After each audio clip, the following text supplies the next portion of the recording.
नमस्कार, स्वागत है आपका। सबसे पहले आपको लिए चलते हैं राजस्थान, जहां पर जी मीडिया टूरिज्म इवेंट 2023 का आयोजन हो रहा है। जी मीडिया के पधारो मारे देश कार्यक्रम में राज्य की तमाम बड़ी हस्तियां मौजूद हैं।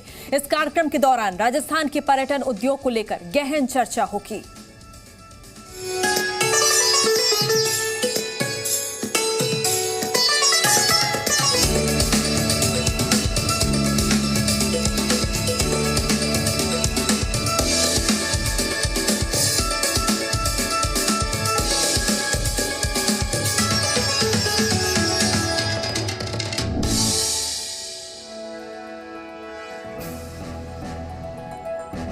नमस्कार, बहुत स्वागत आप सभी का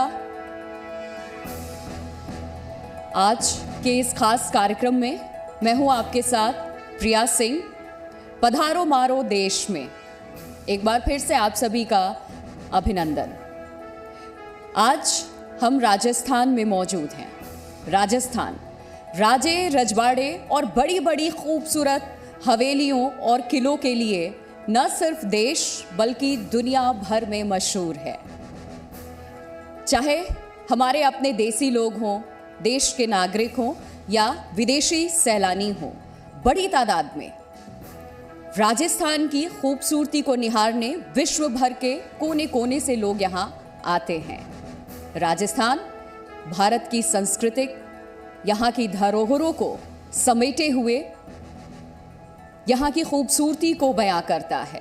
यहाँ की संस्कृति की छाप विश्व भर में है जो अमिट है। प्रदेश सरकार भी राजस्थान के पर्यटन को बढ़ावा देने में जुटी हुई है और इसके लिए नए नए आइडियाज़ भी सरकार की तरफ से दिए जाते हैं कि कैसे इसकी खूबसूरती में चार चांद लगाना है और राजस्थान के नागरिकों को साथ लेकर आगे बढ़ना है, ताकि न केवल सरकार की आमदनी का जरिया बढ़े बल्कि लोगों को रोजगार भी मिले। पर्यटन को राजस्थान सरकार ने उद्योग का दर्जा दिया है और पर्यटकों की संख्या में इजाफा कैसे हो इसके लिए प्रयास सरकार कर रही है। यहाँ के जो बिजनेसमैन हैं उनके साथ मिलकर के उनके विजन को साझा करते हुए, उनकी आइडियोलॉजी को फॉलो करते हुए सरकार काम कर रही है इस पर। आज हम जी मीडिया के मंच से प्रदेश में पर्यटन की स्थिति और सरकार द्वारा पर्यटन उद्योग को दी जा रही सुविधाओं पर पधारो मारे देश कार्यक्रम में चर्चा करेंगे। चेयरमैन धर्मेंद्र राठौड़ जी के साथ हम करने जा रहे हैं और इसके अलावा मेरे साथ मेरे सहयोगी चंदन सिंह भी मंच पे मेरे साथ मौजूद हैं और राजस्थान में पर्यटन को लेकर क्या संभावनाएं, सरकार किस दिशा में क्या कदम उठा रही है, इस पर चर्चा की हम शुरुआत करेंगे। तो जोरदार तालियों से एक बार स्वागत कीजिए। हमारे साथ मौजूद हैं धर्मेंद्र राठौड़ जी, जिनसे अनेकों सवाल पूछे जाएंगे। सरकार किस दिशा में कदम बढ़ा रही है, क्या तैयारियां? जब भी राजस्थान का जिक्र होता है तो ये पधारो मारे देश, इसका जिक्र जरूर होता है और यहाँ की हवा में आतिथ्य घुला हुआ है। जब से हम लोग यहाँ पहुँचे हैं हर तरफ देखने को मिलता है कि मेहमान नवाजी दिखती है, वो विनम्रता दिखती है और इसका असर निश्चित तौर पर राजस्थान की जो इकोनॉमी है उसको भी देखने को मिलता है। और जैसा कि हमारे सहयोगी हमारे सीनियर आशीष जी ने बहुत मौजूद बात कही कि राजस्थान सिर्फ घूमने फिरने मौज मस्ती के लिए नहीं है, यहाँ तीर्थ यात्रा भी लोग कर सकते हैं, धार्मिक डेस्टिनेशंस भी हैं, लोग शादी करने के लिए भी यहाँ पहुँचते हैं। और निश्चित तौर पर राजस्थान अगर पर्यटन की बात की जाए तो सबसे जो चमकते बिंदु हैं देश के उनमें से एक है। और धर्मेंद्र जी, इसके लिए आप लोग भी बधाई के पात्र हैं सर। बहुत बहुत धन्यवाद चंदन जी। आरटीडीसी की अगर बात की जाए तो आरटीडीसी निश्चित तौर पर काफ़ी अहम भूमिका निभा रहा है। जो योजनाएं पर्यटकों के लिहाज से बनाई जाती हैं उन सभी को अमल में लाने के लिए और कैसे एक बहुत ही अच्छा सा एक्सपीरियंस हो सके जो हमारे तमाम अतिथि आते हैं उनके लिए, पर्यटन को बढ़ावा देने के लिए साल दर साल किस तरह की प्लानिंग रही है आप लोगों की आरटीडीसी की सर? देखिए, एक तो राजस्थान का नाम आते ही पूरी दुनिया में यहाँ की कल्चर यानी संस्कृति, यहाँ का रहन सहन, यहाँ का खान पान और यहाँ की आव भगत, जिस स्लोगन से आपने इस कार्यक्रम की खूबसूरत शुरुआत की है, पधारो हमारे देश, ये राजस्थान टूरिज़्म का बहुत बेहतरीन स्लोगन है। ये हमारी संस्कृति में रचा बसा हुआ शब्द है। हमारे घर में जब मेहमान आता है उसका हम पलक पावड़े बिछा के उसका वेलकम करते हैं, स्वागत करते हैं। और मनवार की तो बात ही क्या है राजस्थान की, कि जब हम भोजन खिलाते हैं मेहमान को तो हमारी कोशिश होती है कि मेहमान ना करता है और हम परोसगारी करते रहते हैं, थोड़ा और पधारो हमारे देश। कहने का मतलब है कि जहाँ, और आज ये कॉन्क्लेव जहाँ हो रहा है महाराणा प्रताप की इस धरती पे, वागड़ और मेवाड़ की इस धरती पे, एकलिंगनाथ जी की जहाँ इतनी आराधना होती है, जहाँ श्रीनाथ जी की महिमा ही कुछ और है। पाने वाला श्रीनाथ जी, देने वाला श्रीनाथ जी। सांवलिया सेठ जी तो अपने आप में इस मेवाड़ की धरती के आराध्य देव हैं। चार भुजा है, पन्ना धाय की धरती है। ये ऐसी धरती है जहाँ ये कार्यक्रम हो रहा है। और फिर उदयपुर जिलों की नगरी भी। यहाँ पर पाहुणे आते हैं, देसी और विदेशी। हमारे प्रदेश के यशस्वी मुख्यमंत्री अशोक गहलोत साहब ने इस बार टूरिज़्म को प्रमोशन के लिए कुछ विशेष प्रयास किए, और इतने प्रयास किए कि मैं समझता हूँ कि दुनिया में भी कई तो ऐसे मतलब योजनाएं लागू की है जो दुनिया में, राजस्थान में, देश में तो नंबर 1 है। जैसा आपने कहा कि उद्योग का दर्जा देना पर्यटन को, ये बरसों पुरानी मांग थी। अब होटल इंडस्ट्री से, टूरिज़्म इंडस्ट्री से जो लोग जुड़े हैं, अब वो होटल के मालिक नहीं हैं। भीम सिंह जी चूड़ावत हमारे दोस्त यहाँ बैठे हैं, पहले ये होटल कारोबारी थे, अब ये उद्योगपति हैं। इसलिए इतना बड़ा सम्मान दिया है होटल व्यवसायों को, अब वो उद्योगपति बने। और उद्योग का दर्जा देने से कितना बेनिफिट हुआ है, ये जो होटल के कारोबारी हैं ये डायरेक्ट जानते हैं। छोटी से छोटी होटल को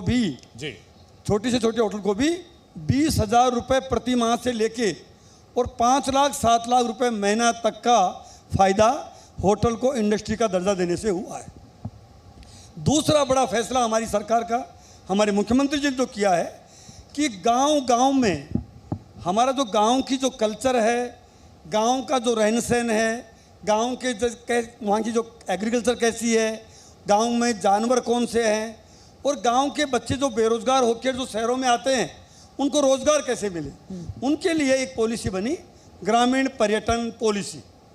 उसमें इतना बड़ा काम हुआ है कि पहले गांव में होटल खोलने के लिए सरकारी दफ्तरों में चक्कर लगाने पड़ते थे, कन्वर्जन के लिए कभी पटवारी, तहसीलदार, एसडीएम, कलेक्टर।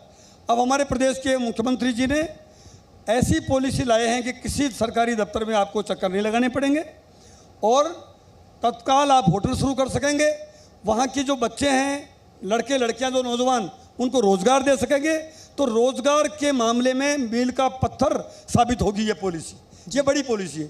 तीसरी पॉलिसी हमारे मुख्यमंत्री जी ने जो लागू की है, फिल्म प्रमोशन पॉलिसी। 2 करोड़ रुपए तक की सब्सिडी। ये जो पॉलिसी आई है, क्योंकि राजस्थान में फिल्मों की शूटिंग, बहुत फिल्मों की शूटिंग हुई है, आप जानते हैं। और राजस्थान में भी उदयपुर में, तो जहाँ उदयपुर झीलों की नगरी है, उदयपुर का यहाँ का जो महाराणा प्रताप की धरती में, मतलब यहाँ तक कि उदयपुर में जो हल्दी घाटी है उसकी तो मिट्टी लेके जाते हैं, उसका तो लोग तिलक करते हैं विदेशों तक। इस भूमि में इतनी ताकत है। तो यहाँ पूरी दुनिया का टूरिस्ट आता है। वेडिंग डेस्टिनेशन तो उदयपुर नंबर 1 हो गया है पूरी दुनिया का। अभी पिछले दिनों ही हमारा के दल, पर्यटन विभाग का एक दल, जिसमें मैं भी शामिल था, हमारी प्रिंसिपल सेक्रेटरी भी थी, हमारे एमडी आरटीडीसी भी थे, हम लोग स्पेन की राजधानी मैड्रिड गए। करीब 168 कंट्री ने उस जो विश्व पर्यटन मेला था फितूर नाम से, उसमें भाग लिया। हम लोग भी गए। जब हम एयरपोर्ट उतरे तो राजस्थान का नाम लेते ही मतलब एकदम उनके चेहरे पे रौनक आ गई कि राजस्थान के हो। राजस्थान का ऊंट, राजस्थान की पैलेस ऑन व्हील्स, राजस्थान की पैलेस ऑन व्हील्स की हमने वहाँ रोड शो किया। पैलेस ऑन व्हील आप जैसा जानते हैं, आरटीडीसी 1982 से लगातार इस ट्रेन को चला रही थी। बिल्कुल। पैलेस ऑन व्हील ये सुपर 10 लग्जरी ट्रेन है दुनिया में, उनमें से एक है। और इस ट्रेन की खासियत ये रही कि ये मतलब जिस टाइप की उसमें सुविधाएं हैं और हमारा आरटीडीसी का जो कर्मचारी उसमें आव भगत करता है, मैं उसका एक एक्सपीरियंस, जब मैं आरटीडीसी की इस पैलेस ऑन व्हील में सफ़र खुद ने करके और वो जो विदेशी मेहमान जब उनसे मैंने इंटरेक्शन किया तो उनका एक का कहना था कि मैं कई बार पैलेस ऑन व्हील में बैठा हूँ। जब हम 7 दिन का ट्रिप दिल्ली से शुरू करके और वापस दिल्ली पहुँचते हैं, दिल्ली से ये ट्रेन चलती है, दिल्ली से आती है ये जयपुर, जयपुर से सवाई माधोपुर, सवाई माधोपुर से चित्तौड़, चित्तौड़ से उदयपुर, उदयपुर से जैसलमेर, जैसलमेर से जोधपुर, जोधपुर से भरतपुर, भरतपुर से आगरा, आगरा से ये दिल्ली। ये हमारा 7 दिन का ट्रिप है। ये घूम कर जब वापस दिल्ली वो टूरिस्ट उतरता है तो उनकी आंखों में कई बार खुशी के और बिछुड़ने के उनके आंसू आ जाते हैं। ऐसे हमारे आरटीडीसी का टूरिज्म के उनकी इतनी सेवा करते हैं, इतनी उनकी मेहमान नवाजी करते हैं, तो उनको बिछुड़ने का बड़ा दुख होता है। ये मुझे पर्सनली बताया। तो ये हमारे यहाँ की कल्चर है। तो पैलेस ऑन व्हील को हम चला पाए, लेकिन कोरोना जब आया तो कोरोना ने सबसे ज़्यादा प्रभावित किया तो वो टूरिज्म इंडस्ट्री को किया। टूरिज्म इंडस्ट्री एकदम मतलब ये कह सकते हो ध्वस्त हो गई थी, बिल्कुल। बहुत बड़ा नुकसान हुआ, बहुत बड़ा सेटबैक लगा। लेकिन हमारे प्रदेश के मुख्यमंत्री जी इस बात को जानते थे कि टूरिज्म इंडस्ट्री को कैसे वापस पटरी पे लाया जाए। तो पहली बार राजस्थान में हमारे प्रदेश के मुख्यमंत्री जी ने 1500 करोड़ का टूरिज्म के लिए बजट उन्होंने दिया। और उस 1500 करोड़ के बजट जब दिया, आप जानते हैं कि जब पैसा आता है तो ये कह सकता हूँ कि जैसे कोरोना में बूस्टर डोज का असर होता था, बूस्टर डोज का असर कोरोना में होता था जी, उसी ढंग से पर्यटन को बूस्टर डोज मिली उस 1500 करोड़ से। और हमारी पैलेस ऑन व्हील जो बंद पड़ी थी, जो खड़ी थी जी। और ये उम्मीदें लोग लगा रहे थे कि अब ये पटरी पे नहीं दौड़ेगी, उसको हम पटरी पे चला पाए। और न केवल चला पाए, न केवल दौड़ा पाए, उसको 5 करोड़ का मुनाफा हमने 1 साल में कमा के बताया पैलेस ऑन व्हील से। ये बहुत बड़ी उपलब्धि है, बहुत जो बड़ी चीज़- उपलब्धि। और उसके बाद में 1500 करोड़ से हमने जो काम किए, जी। न केवल टूरिज्म का, न केवल स्पिरिचुअल टूरिज्म का, न केवल रिलीजियस का। अजमेर में पुष्कर जो है वो तीर्थों का तीर्थ है, जी, ब्रह्मा जी की नगरी है। ब्रह्मा जी का मंदिर का जीर्णोद्धार भी हमारे प्रदेश के मुख्यमंत्री जी के आशीर्वाद से ही अब संभव हो पाया। पुष्कर सरोवर में गंदे पानी की निकासी का बड़ी इश्यू था। वहाँ के तीर्थ पुरोहित बार बार ये सवाल उठाते थे कि ये पानी जाता है और धार्मिक श्रद्धा के साथ खिलवाड़ होता है। हमने मुख्यमंत्री जी को ये बात बताई, तत्काल उसका समाधान किया, अभी उसका काम चालू है। और तो और पुष्कर को, जो एक बहुत बड़ा राजस्थान में मैं समझता हूँ कि राजस्थान का पुष्कर जो है वो सबसे बड़ा धार्मिक स्थल है, उसको पुष्कर विकास प्राधिकरण का जो तोहफा दिया उससे एकदम वहाँ क्रांतिकारी और वहाँ क्रांति आएगी। और मैं नई बात आपको जो बता रहा हूँ कि गोविंद देव जी का मंदिर है जयपुर में, जी, गोविंद देव जी की बड़ी आराधना है। 100 करोड़ का बजट माननीय मुख्यमंत्री जी ने दिया है कि गोविंद देव जी का मंदिर भी ठीक हो, खाटू श्याम जी का मंदिर भी अच्छा हो, सांवलिया जी का सेठ का जो मंदिर है उसका जो लाइट एंड साउंड शो हो, कोमलगढ़ में भी लाइट एंड साउंड शो हो, जैसलमेर में ढोलावारू टूरिस्ट कॉम्प्लेक्स बहुत बड़ा 2000 बीघा में बड़ा ड्रीम प्रोजेक्ट है मुख्यमंत्री जी का, उसके लिए भी हमने यूआई जारी कर दी है। 5 हमने राजस्थान में 5 जगह, जिसमें उदयपुर भी शामिल है, माइस जो 100 करोड़ रुपए के 5 जगह, जिसमें उदयपुर अजमेर प्रमुख रूप से है, माइस सेंटर होंगे। और 125 करोड़ के international golf course, international golf course, तो गोल्फ कोर्स से भी टूरिज्म आएगा, माइस से भी, क्योंकि वेडिंग डेस्टिनेशन होंगे उससे भी टूरिज्म बढ़ेगा, पैलेस ऑन व्हील से भी बढ़ेगा। धार्मिक आस्थाएं जो लोगों की है, जैसे पुष्कर का अब पुष्कर विकास प्राधिकरण बनेगा, उसके लिए भी इतना बड़ा बजट दिया है कि आप आने वाले समय में देखेंगे। और हमारी इच्छा है, हमारा ड्रीम है कि पुष्कर देश का प्रमुख धार्मिक स्थान बने, काशी विश्वनाथ और अयोध्या जैसा सुंदर पुष्कर बने, ये हमारी एक सोच है। और दूसरी बात मैं आपको बताना चाह रहा हूँ कि जो हमने विकास का मॉडल दिया कोटा, आप कोटा जाके देखिए, कोटा का चंबल रिवर फ्रंट, कोटा का सिटी पार्क। कोटा को पहले उद्योग नगरी के नाम से ही जानते थे, फिर कोटा रूपांतरित हुआ काय में, शिक्षा नगरी के रूप में, और अब कोटा रूपांतरित हो गया है पर्यटन नगरी के रूप में। पूरे देश में कोटा का जो विकास हुआ है, ये हमारा मॉडल है विकास का। हमारी सरकार, जो राजस्थान की जनता का आशीर्वाद रहेगा ऐसा मैं पूरा यकीन है, सरकार हमारी रिपीट होगी। कोटा जैसा शहर, हम सभी शहरों को कोटा जैसा हम डेवलप करेंगे। चंबल रिवर फ्रंट पे तो इतना शानदार है वहाँ का सिटी पार्क। तो मैं ये बता रहा हूँ कि ऐसा कोई सेक्टर नहीं होगा जिसमें हमारे मुख्यमंत्री जी ने, हमारी सरकार ने फैसले नहीं किए हों। और एक बड़ा फैसला, आपकी बात में मैं लगातार इसलिए कह रहा हूँ कि एक बड़ा फैसला, फिर मैं वो बात बताने से चूक जाऊँगा कि मंदिर का फैसला, मंदिरों का जीर्णोद्धार हमारी सरकार कर रही है। गाय का लिए, जो गाय है, गाय हमारी माता है और गाय वाकई में ही बहुत पूजनीय है।